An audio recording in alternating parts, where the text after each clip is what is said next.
In this short video I'll show you how to run a robust 2x2 mixed ANOVA in R. That is a mixed ANOVA if, for instance, the normality assumption is violated. For that I use the package nparLD, non-parametric longitudinal data. The example dataset I'll be using is built in this package, but first I simplify it a little bit, so this code chunk is specific to this example.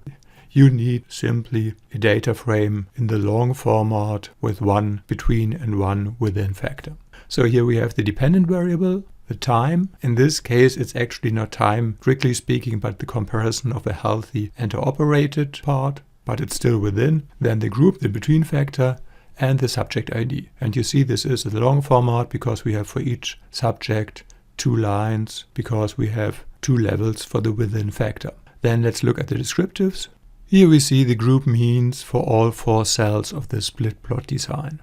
Now to the robust ANOVA, we use the function nparLD. Here we define the model, the dependent variable, the tilde, and then predicted by the 2 factors, the data frame, here the subject ID.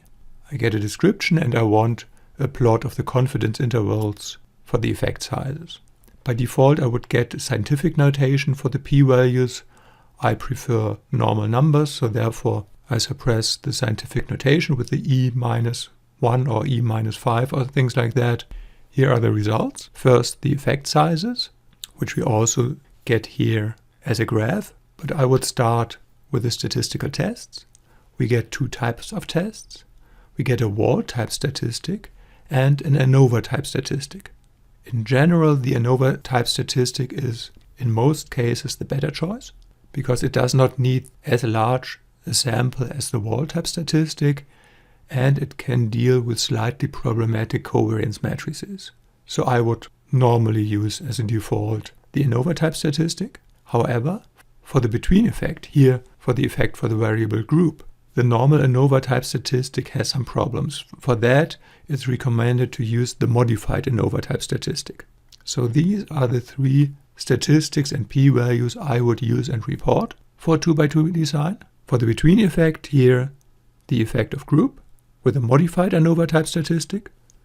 It's not significant.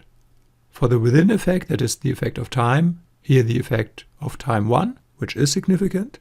So we have a change over time. In this case, we simply have a difference between the healthy and the operated arm. But for time, it would be the same. And here we don't have a significant interaction.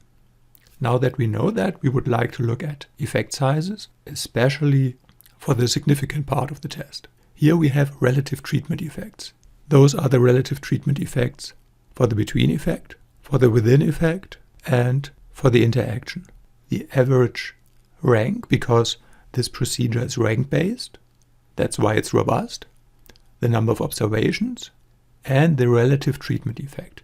The relative treatment effect is the estimated probability that a randomly drawn element of this cell has a higher value than a randomly drawn element of the full sample. Let's look at it for the only effect that is significant here, for the effect of time. For the time point operated, one of those observations has a 57.8% probability of being larger when it comes to the dependent variable than an average observation of the full sample. So I would also report those RTEs as effect size measures. And here in the graph we get the RTEs, including confidence intervals for the RTEs. For additional background for using this package and this function, you could go to Noguchi et al. 2012, because that's a journal article specifically about this R package. That's it for a robust 2x2 mixed ANOVA. Thanks for watching and see you in the next video.